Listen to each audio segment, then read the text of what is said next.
volta para finalizar a parte de inflamação.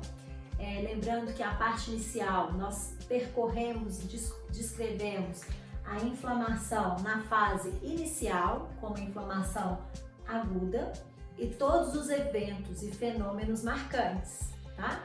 Então, a inflamação aguda é uma resposta inata, ela é rápida e inespecífica, mas muitas vezes eficiente para eliminar o agente agressor.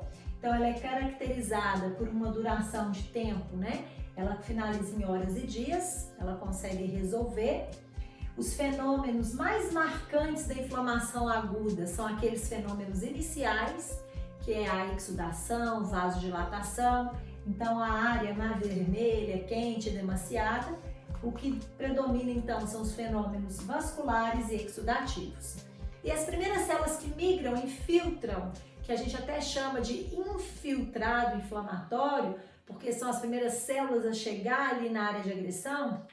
Quando o infiltrado inflamatório tiver a predominância de polimorfonucleares, ou seja, PMN, é uma característica de inflamação aguda também a predominância dessas células, tá bom? Então, a inflamação aguda, ela pode evoluir para sua resolução, com cicatrização, ou seja, fibrose, ou a resolução completa, ou persistindo o agente agressor, se caso as células que migraram, os polimorfos, chegam ali, por exemplo, para combater aquela bactéria, mas é uma bactéria resistente, como Mycobacterium tuberculosis. Se aquela bactéria é resistente e os polimorfos não foram suficientes para eliminar aquele agente agressor, o sistema imune ele acaba adaptando ou trazendo uma resposta mais específica. Ou seja, a gente parte para a resposta imune adaptativa, certo?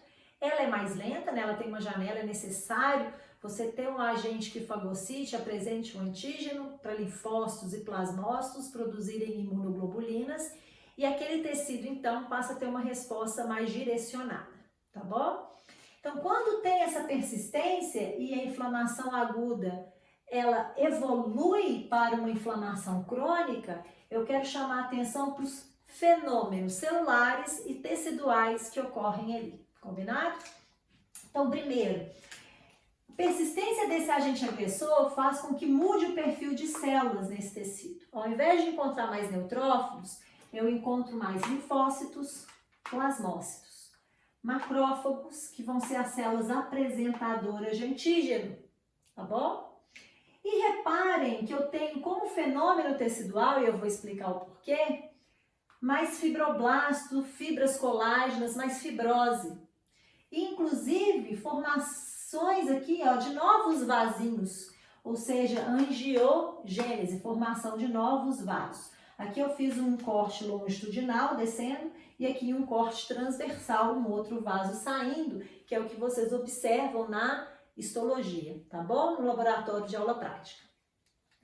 E aí, algo que eu queria chamar muita atenção para vocês é o papel do macrófago nesse momento. Então, o macrófago é uma célula presente na inflamação aguda, mas na inflamação aguda, esse macrófago, ele acaba adquirindo um perfil mais do tipo M1. O que é ele, um macrófago com perfil M1?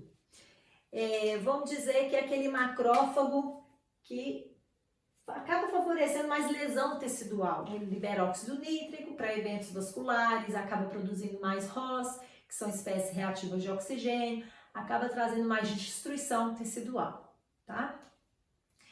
Mas esse macrófago, ele também, dependendo das citocinas, linfocinas, que são liberadas por linfócitos e pelas células teciduais, dependendo de qual citocina agir sobre esse macrófago, ele pode adquirir um perfil que a gente chama de M2. E esse perfil M2 é o que eu quero chamar aqui a atenção de vocês. O que é esse macrófago de perfil M2, que passa a ser predominante numa inflamação crônica, ele causa? Então, esse tipo de macrófago, ele passa a liberar alguns mediadores, ou vamos dizer assim, fatores de crescimento, que estimulam o reparo tecidual. Lembrem que a evolução para a inflamação crônica, ela acontece no fenômeno celular. Naquele fenômeno celular, se os polimorfos não resolvem evoluir para as células mononucleares, essas células que chegam vão favorecer a predominância dos eventos seguintes, que são os de lesão tecidual, por macrófago do tipo M1, e de reparo, principalmente por macrófago tipo 2. E aí é um grande problema, que ele pode ter esse perfil do lado sombrio, né, e do lado não sombrio, ele pode ter esses dois papéis. Com relação ao macrófago M2, eu quero chamar a atenção da formação de alguns fatores de crescimento. Eu vou usar siglas, tá? Então, por exemplo, fator de crescimento fibroblástico. O GF significa em inglês Growth Factor, fator de crescimento. F, fibroblástico.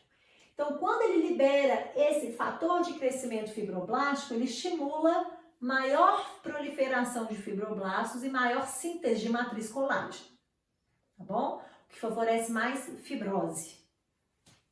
Além disso, ele também vai liberar VEGF em maior quantidade. Então, GF Growth Factor, VE de endotélio vascular. Então, ele estimula brotamentos e formações de novos vasos, ou seja, angiogênese. Então, um fenômeno que marca tecidualmente uma inflamação crônica é fibrose, angiogênese.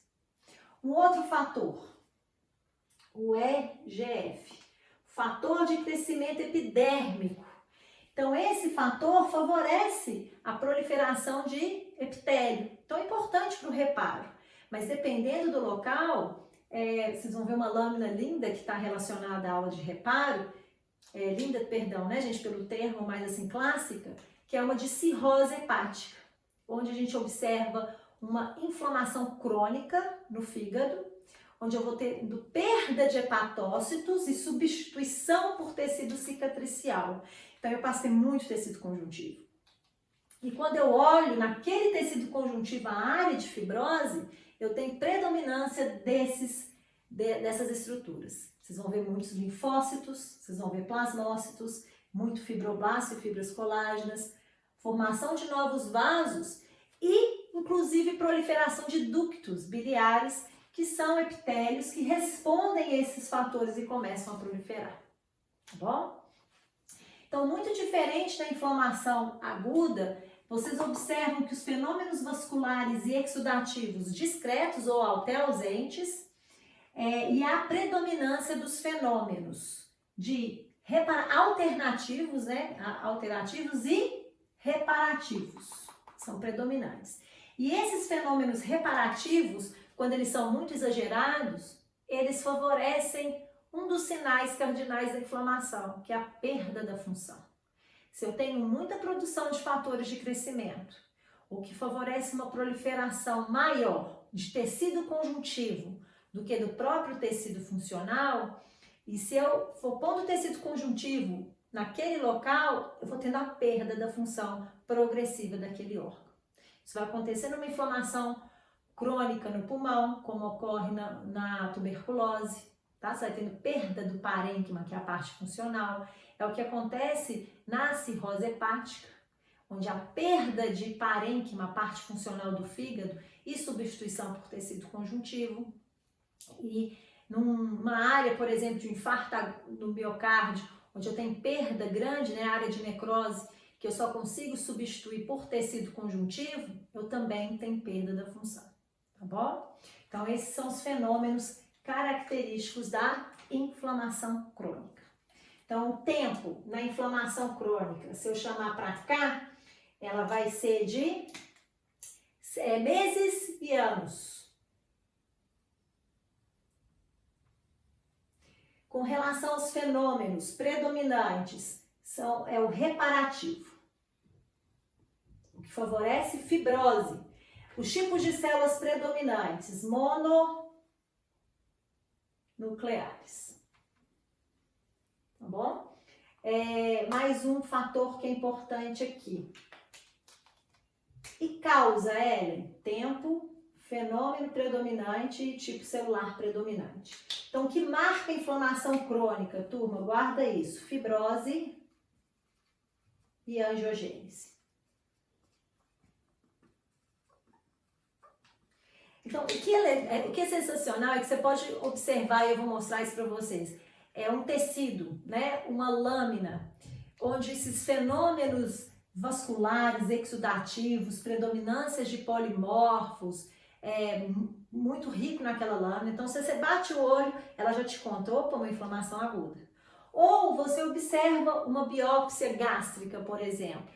Se eu tenho uma biópsia gástrica proveniente de uma endoscopia, e ali vem descrito no anátomo patológico que naquele tecido eu tenho predominância de mononucleares, tá? Com muitos linfócitos, plasmócitos, macrófagos, fibrose, angiogênese, eu tenho ali a percepção, então, da descrição de um processo inflamatório crônico, uma gastrite crônica e não aguda, tá bom? Então, isso é muito importante dentro da patologia. E aí surge uma pergunta, Ellen, o que favorece ou o que causa essa inflamação crônica? A inflamação crônica, ela vai acontecer quando há persistência do agente agressor, ou seja, ele pode ser uma partícula não digerível, como um fio de sutura, um material estranho, onde as células migram, tentam fagocitar e digerir e não conseguem, tá? Isso acontece com alguns fungos, algumas bactérias. Também vai acontecer em doenças autoimunes. Isso é muito importante. Comentei na aula de apoptose para vocês que a doença autoimune é quando uma proteína das nossas células, algo nosso, é reconhecido como sendo não próprio. É como se essa bactéria aqui, ó, fosse uma célula que expressa uma proteína. E começa uma inflamação aguda para tentar matar aquela célula por achar que ela é um agente estranho, por ela produzir aquela proteína. E na verdade ela é algo próprio. Acontece que dependendo do tecido, como é na tireoide, mesmo o sistema imune eliminando parte dessas células que produzem essa enzima, o epitélio se regenera e forma outras células. Então vai ser algo eterno. Enquanto a pessoa tiver vida, ela vai ter aquela célula e ela vai produzir aquela enzima ou proteína. E o corpo vai continuar reagindo contra ela. Ou seja, vai evoluir para uma inflamação crônica. E essas doenças inflamatórias crônicas, causadas por doenças autoimunes, como tireoidite de Hashimoto, líquen esclerotrófico, as colites, né, crônicas, como doença de Crohn, retocolite ulcerativa, são ambientes muito propícios para a tumorigênese, para as neoplasias. Ou seja, elas dão as mãos e fazem um pacto ali próximo. E aí, por quê? Você imagina que se nesse ambiente de inflamação crônica, onde está sendo liberado muitos fatores de crescimento, eu tenho uma célula mutada, uma célula que sofreu uma mutação, alteração genética. Nesse microambiente, esses fatores favorecem uma proliferação, um ambiente adequado para essa célula se promover.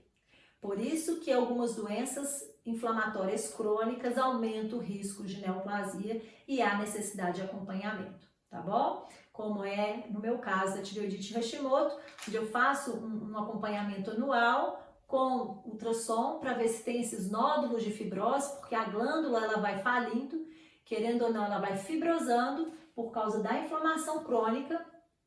Então, essa diminuição na produção dos hormônios, né, tem que ser acompanhado, inclusive a dosagem que é tomada desses hormônios, mas o importante desse acompanhamento é exatamente garantir que dentre esses nódulos de fibrose eu não tenha ali aparecendo ou iniciando um tumor, tá? Uma neoplasia. Então, por isso que é importante esse acompanhamento, tá bom? Então, com isso, eu vou fechar essa comparação da inflamação aguda com a crônica, chamando atenção pelas diferenças, tá? Do tempo, dos fenômenos, da prevalência dessas células. E lembrando que a inflamação crônica marca a fibrose e a angiogênese e ela sim torna-se um microambiente mais favorável para as neoplasias. Combinado? Então vamos lá, turma. Agora, então, falando da inflamação crônica, como vocês viram a explicação, ela sim pode ser uma evolução da inflamação aguda, né? Pode progredir para uma inflamação crônica. Lembrando que a estrutura, né, a parte tecidual é bem diferente entre eles. Na inflamação aguda, eu tenho muito exudato, edema, eu tenho hiperemia, né, eu tenho vasodilatação, eu tenho fenômenos vasculares exudativos marcantes. Já na inflamação crônica, predomina-se aqueles fenômenos finais, que são os reparativos, tá? E isso marca, então, essa fase da doença. A inflamação crônica, ela pode evoluir para uma cura, sem fibrose ou cura com fibrose, com a cicatriz. Então, aqui, mais uma vez, chamando atenção, né, comparando a fase inicial da inflamação aguda, quando tem essa injúria e essa infecção que persiste e os neutrófilos não são capazes, esse infiltrado inflamatório inicial não é capaz de eliminar o agente agressor, e aí começa a ter uma infiltração de monócitos. Esses monócitos, quando chegam ao tecido, eles são ativados, né? Eles são ativados em macrófagos, e esses macrófagos ativados, principalmente do perfil que a gente chama de M2, ele tem um efeito importante nas características teciduais, como angiogênese e fibrose, que é esse remodelamento tecidual, tá bom? Lembrando que a importância dessa fase da inflamação crônica é essa resposta imune mais adaptativa, né? Que seja capaz de eliminar o agente agressor de forma mais específica. E aí, o que causa essa inflamação crônica? Então, as causas são diversas, mas queria chamar a atenção de vocês que qualquer infecção persistente por micro-organismo pode causar essa inflamação crônica. Por exemplo, o H. pylori, o Helicobacter pylori, que é uma bactéria que, quando reside na mucosa gástrica, ela é o responsável por grande parte das gastrites, inflamação, né, do estômago, crônica, gastrite crônica. A própria bacilo Mycobacterium tuberculosis, que persiste no parênquima pulmonar, então leva a uma inflamação crônica. Tanto a sífilis, fungos, algumas viroses e outros parasitas também podem induzir essa inflamação crônica, tá? Outra causa importante são as respostas autoimunes, são aquelas imunomediadas, e aí nós até citamos há pouco na aula a tireoidite de Hashimoto, a artrite reumatoide, a esclerose múltipla, são doenças que cronificam pelo perfil de resposta, tá? Ela persiste porque não há como eliminar o agente agressor, ele é algo próprio, ele é do próprio organismo, a proteína própria. E outra causa importante é qualquer exposição prolongada a agentes nocivos, por exemplo, o tabagismo, né? O tabagismo e aquela fumaça com aqueles agentes químicos presentes no cigarro, eles irritam, né? Causam um fenômeno irritativo no epitélio respiratório. E isso, com o tempo, para quem de forma prolongada, né, fuma todos os dias, mais de um cigarro por dia, você imagina que é como se aquele agente agressor estivesse ali persistente. E aí a presença desse agente agressor persistente faz com que haja uma resposta inflamatória do tipo crônica, o que causa assim fibrose, perda de algumas células ciliares, perda da função, vamos dizer assim, normal daquele epitélio respiratório, associado a algumas manifestações clínicas, tá? Como pigarro, acúmulo de secreção e o que a gente chama de bronquite, inflamação crônica, né, dos brônquios. A bronquite crônica também acontece por essa exposição prolongada, no caso do tabagismo. Mas assim também como o contato com o próprio suco gástrico, que é muito ácido, em casos de refluxo gastroesofágico, o derramamento desse ácido sobre o epitélio esofagiano causa uma irritação, que ela pode ser crônica, sempre que você se alimenta ou come, deita, derrama esse suco gástrico, e aí leva a uma esofagite, uma inflamação no esôfago, que geralmente é do tipo crônico. E a gente tem esses exemplos, tá? Qualquer exposição prolongada a agentes nocivos. Diferente da inflamação aguda, esses fenômenos vasculares, exudativos, são discretos ou até mesmo ausentes. Vocês não conseguem identificar e ele persiste sim o fenômeno reparativo. E os linfócitos e macrófagos passam a ser as células predominantes, eu vou mostrar isso para vocês, tá bom? Então, nesse momento, eu tenho aqui um corte, né, longitudinal de um vaso, representando essa migração de monócitos, que vão ser predominantes, que se transformam nesses macrófagos teciduais. E dependendo das interleucinas e citocinas inflamatórias que são liberadas, esse macrófago ele pode adquirir um perfil, né, de um macrófago do tipo M1, que é aquele macrófago que causa mais injúria tecidual, ou um macrófago do tipo M2, que seria aquele reparativo, que acaba sendo mais predominante na inflamação crônica. Então, vou chamar a atenção desses dois tipos, tá? Então, reparem que o monócito é a célula que vai dar origem a esses macrófagos, e pela ação da interleucina 4, ela adquire um perfil M2, e esse perfil M2, ele tem um perfil anti-inflamatório, tá? Pela ação de TGF-beta, interleucina 10, e também ele favorece esse reparo da área lesada, né? Ele favorece a fibrose, principalmente pelo fator transformador do tipo beta, aqui, o TGF-beta. Fator de crescimento transformador do tipo beta, tá? E esse é o macrófago predominante da inflamação crônica, tá bom? Já o macrófago tipo M1, que é aquele classicamente ativado, né? Ele é aquele macrófago presente principalmente com ação antimicrobiana, com o objetivo de liberar algumas enzimas lisossomais que destroem, digerem o agente agressor, e ele acaba persistindo aquela inflamação pela liberação de outros mediadores diferentes do M2, que são mais pró-inflamatórios, tá bom? Então, eu acho que essa é uma informação importante. Então, com isso, a gente finaliza, né, essa comparação da inflamação aguda e crônica. Então, o que vocês não podem, né, deixar para trás? Inflamação aguda é aquela resposta que leva horas e dias, que tem as principais características de exudação, fenômenos vasculares exudativos, e com predominância de neutrófilos, de polimorfos nucleares, é uma resposta imune inata. Ela é rápida, mas inespecífica. Bom? Já a inflamação crônica é aquela resposta que persiste, que pode evoluir da aguda, principalmente quando há persistência do agente agressor, uma exposição sempre prolongada ao agente agressor, e aí sim ela pode levar semanas, meses, anos da vida da pessoa e aquela resposta estar ali, tá?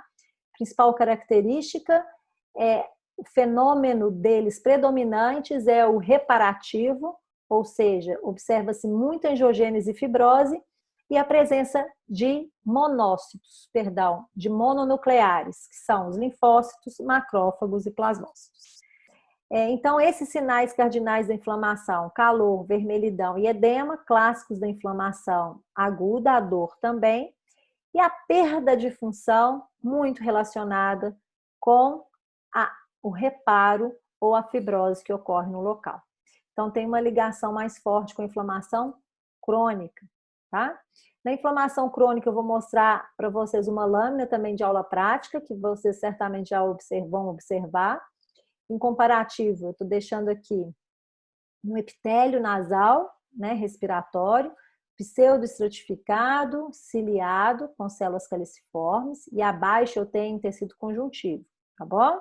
Então, reparem esse epitélio plano, né, o conjuntivo pouco celularizado, e aí a gente vai observar um processo inflamatório crônico chamado de pólipo nasal inflamatório, ou polipose nasal.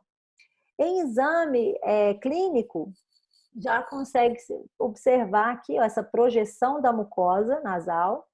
Esses pólipos podem ser mais internos ou eles podem ser observados logo na entrada. Bem edemaciado, né, mais vermelho, você fala, opa, então é inflamação aguda, né?